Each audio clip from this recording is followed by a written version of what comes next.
keputusan yang diambil oleh Mas Botok dan seluruh teman-teman AMPB setelah aspirasinya diterima, kemudian menyampaikan kepada publik dan meninggalkan tempat, sehingga terbebas dari fitnah orang-orang yang melakukan rusuh di Jakarta. Kita bisa membedakan mana yang bekerja dengan hati demi kepentingan bangsa, mana yang bekerja demi kepentingan kelompok, golongan, membuat stabilitas tidak nyaman, rasa takut, dan akhirnya menurunkan daya dukung ekonomi.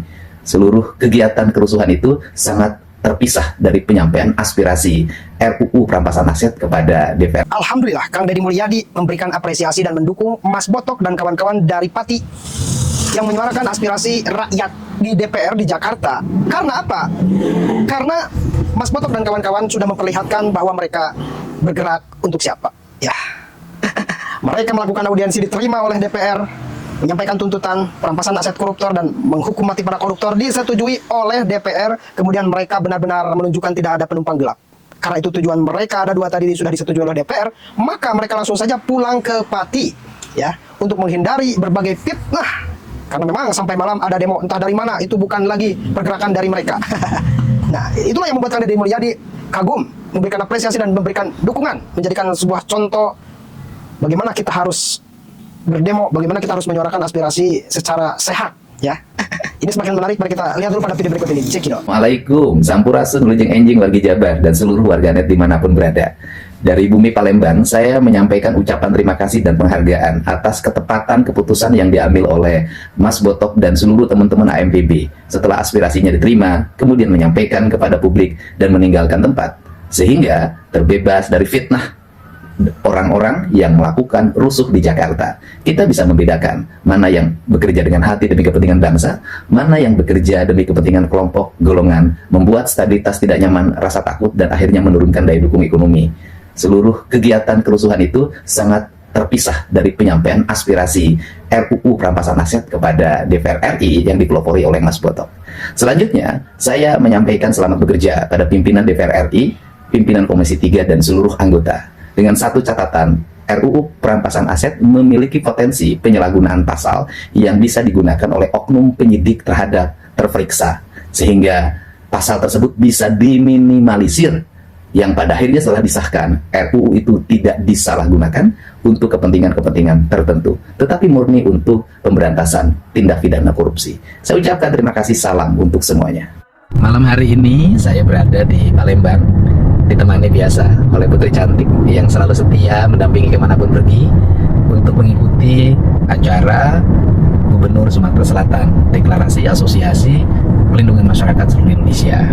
Dan pada malam hari ini saya menyampaikan ucapan terima kasih dan rasa hormat buat Mas Botok, tokoh pergerakan dari Pati yang telah memimpin sebuah gerakan moral untuk mengingatkan kembali kami para penyelenggara negara agar taat pada ketentuan konstitusi dan senantiasa menjunjung supremasi hukum. Dan semoga undang-undang perampasan aset yang digaungkan sudah direspon oleh pimpinan DPR RI dan dipastikan tanggal 15 Desember paling lambat sudah disahkan. Ini adalah kabar yang sangat baik, dan tentunya seluruhnya ini berkat perjuangan seluruh elemen bangsa yang memiliki komitmen terhadap keberlangsungan bangsa dan negara. Terima kasih buat Mas Botok yang sudah memimpin unjuk rasa dengan tertib, dan saya juga mengucapkan terima kasih pada pimpinan DPR dan seluruh anggota serta pimpinan Komisi 3 yang cepat merespon seluruh apa yang menjadi tuntutannya. Mari kita bersama-sama untuk menyelenggarakan pemerintahan yang efektif, kemudian berpihak pada kepentingan rakyat. Yang pasti perlu teman-teman ketahui bahwa gerakan aliansi masyarakat Pati Bersatu tidak ada ya tunggang-tunggangan. Kita di backing geng Solo, kita di backing geng penguasa, enggak ya. Kita tidak kenal geng Solo, kita enggak kenal geng penguasa. Ini adalah murni gerakan rakyat biasa yang berasal dari kampung. Karena ini yang tadi saya sampaikan, ini adalah aspirasi rakyat Indonesia. Karena kita tahu sendiri ya, korupsi semakin kesini semakin akut ya, semakin menyedihkan. Jadi kami datang di Jakarta ini tidak ada niatan untuk membuat rusuh. Kami ke Jakarta itu mendukung gerakan dari kawan-kawan di Jabodetabek yang akan menggelar aksi 27 Agustus. Kita aksi fokus di depan DPR RI ya. Dan kita fokus kepada dua tuntutan itu. Tidak ada pelanggaran Prabowo Gibran, tidak ada. Kita mendukung pemerintahan Prabowo akan lebih baik. Tidak ada kita niatan seperti itu. Kita fokus kepada dua aspirasi tersebut. Kalau misalnya ada, itu bukan dari Dari kesepakatan ini, entah itu jenengan mundur atau jenengan lanjut tergantung tanggal 15 Desember tersebut. Dan mohon mereka nanti dijaga keselamatannya lewat Pak Dasko supaya bisa memberitahukan kepada aparat kepolisian ya, jangan kasar terhadap rakyat ya, nanti aparat dimohon seperti itu. Tapi apapun kami sih tidak masalah kalau memang ada aparat yang mau kasar sama rakyat, ya kami balik juga, rakyat akan kasar pada mereka. Bahwa korupsi ini memang sebagai biang hancurnya negara ini, biang kesengsaraan rakyat, Pak. Kami dari desa yang sangat jadi korban yang sangat terasa. Mungkin Bapak kalau ada korupsi itu ya biarkan saja, Bapak masih punya gaji, punya fasilitas, punya tunjangan, bisa makan enak. Biar ada korupsi di Indonesia, Bapak masih kaya. Tapi kami Pak, ada korupsi, kemudian efeknya keuangan negara berkurang, terus ada kebijakan penerapan pajak untuk rakyat. Nah itu efek korupsi itu yang sangat terpengaruh itu rakyat kecil Pak. Kami tidak ikhlas uang dari pajak kami dibuat untuk membayar jenengan-jenengan yang justru bukan meningkatkan kesejahteraan kepada kami, tapi justru malah memberikan kesengsaraan kepada kami. Akan kami cabut pada itu Pak, meskipun dari 10 prosedur tidak bisa, tapi wallahi Pak, kami akan wiridan, kami zikir sehingga nanti Allah yang akan mencabut lewat doa kami dan lewat kesengsaraan yang kami alami. Kami tidak mau melawan negara, kami hanya lewat doa saja. Saya beritahukan 15 Desember saat kami akan melakukan aksi seperti hari ini. Kami menunggu. Ya, sepakat ya? Kita bikin posko 1 minggu sebelumnya seperti hari ini. Kita di tanggal 15 Desember kita akan datang lagi, akan menagih dari kesepakatan ini, entah itu jenengan mundur atau jenengan lanjut tergantung tanggal 15 Desember tersebut. Baru juga ya kemarin itu banyak tutorial mempermalukan diri sendiri yang memperlihatkan kapasitas berpikirnya dengan menertawakan dan memparodikan dokter terbang. Ini udah ada yang baru lagi, padamkan api pakai tepung. Maksud gua tuh gini loh ya, kalau kita ini nggak tahu atau belum tahu, ya jangan malas mencari tahu. Kayak kalau kita nggak tahu jalan, kita buka Google Maps supaya nggak tersesat, iya kan? Ini gue juga baru tahu nih, ada video 4 tahun yang lalu di mana ada tepung yang terbuat dari kulit singkong yang bisa memadamkan api, ya. Dan bahkan hak patennya itu sudah dijual ke Jepang karena waktu itu diajukan ke pemerintah tapi nggak diterima. Yang gua heran ini kenapa banyak orang-orang yang menertawakan hal-hal yang bahkan mereka sendiri tuh nggak tahu. Terus gimana negara kita ini bisa jadi negara maju coba? Jadi ini ganti presiden apa ganti rakyat nih harusnya? Apa kabar Mbak? Gimana kabarnya hari ini? Kecewa berat ya? Iya, karena demo hari ini tidak berjalan sesuai harapan dan doamu ya? Ngarepin apa sih? Ngarepin demonya rusuh, chaos, terus presiden dilengsarkan gitu? Iya. Sabar dulu nggak Pak Mbak? 3 tahun lagi tuh pilpres ya. Ntar kalau Pak Prabowo nyapres lagi terus kalah, ya udah presidennya kan ganti. Tapi kalau Pak Prabowo nyapres lagi terus menang lagi, ya udah 3 + 5, 8 tahun lagi, 2034. Sabar. Lagian ngapain sih? Buru-buru banget. Pengen Pak Prabowo bukan presidennya. Terus siapa kalau Pak Prabowo bukan presidennya? Siapa gua? Jangan, gua ngantukan dah orangnya. Iya, beneran dah gua ngantukan orangnya. 1. Rampas aset koruptor. 2. Hukum mati koruptor. Kita dari desa, dari pagi kesini tuh disupport donasi dari seluruh masyarakat Indonesia. Bisa saya pakai buat sewa bis, bisa pakai buat makan. Dan saya yang pegang donasi. Semua saya publikasikan, yang masuk, yang keluar. Saya publikasikan semua. Semoga kalian-kalian, dewan kita, juga transparansi seperti kita, mempublikasikan semua anggaran seluruh rakyat Indonesia. Sekarang zamannya digital. Kalian bisa bikin video pendek. Anggaran sekian, dipakai untuk sekian. Masyarakat Indonesia butuh transparansi. Bukan diam-diam saja.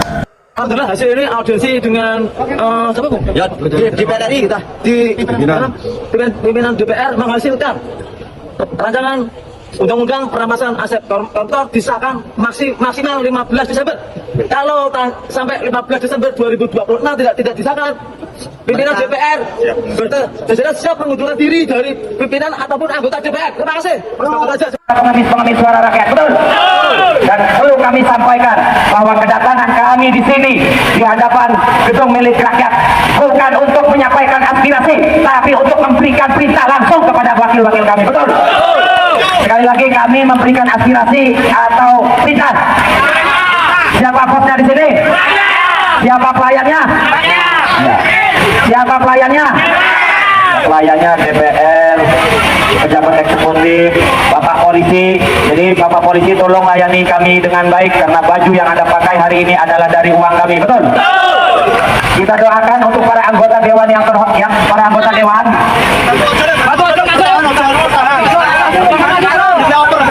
Tolong sebagian rekan-rekan agar menyambut rekan-rekan ojol.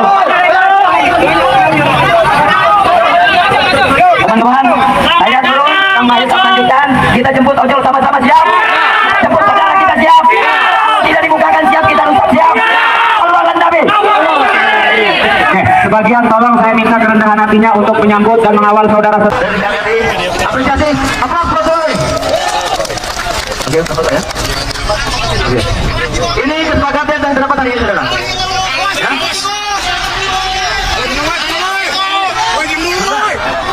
Tenang dulu. Kalau begini nggak selesai nanti, ya kan? Kami menginginkan sahabat berjenjangan semua. Ya. Azan, sebentar ya. Belum ya? Belum. Oke. Bismillahirrahmanirrahim. Assalamualaikum warahmatullahi wabarakatuh. Hidup rakyat Indonesia!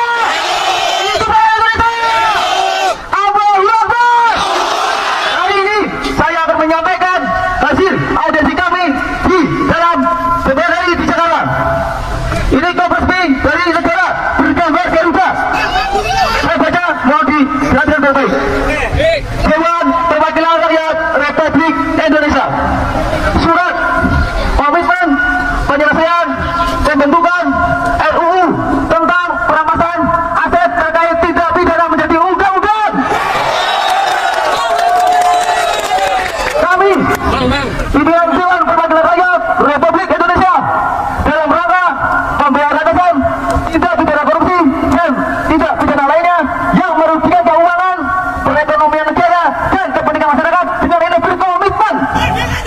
Satu, bahwa DPR RI memandang pembentukan rancangan undang-undang tentang aset perampasan aset terkait tindak pidana sebagai salah satu agenda legislasi yang penting dalam memperkuat sistem pemberantasan tindak pidana korupsi serta pemulihan aset hasil tindak pidana tersebut. Dua, bahwa pimpinan DPR RI berkomitmen untuk mendorong seluruh pihak yang terlibat dalam proses pembentukan RUU tentang perampasan aset termasuk Komisi 3 DPR RI dan pemerintah untuk memastikan setiap tahapan pembahasan dilaksanakan sungguh-sungguh, terukur, cermat, efektif sesuai dengan ketentuan yang berlaku. Tiga, DPR RI berkomitmen agar pembentukan RUU perampasan aset harus diselesaikan paling lambat pada tanggal 15 Desember 2026.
menonton jangan lupa like, subscribe, dan tekan tombol lonceng.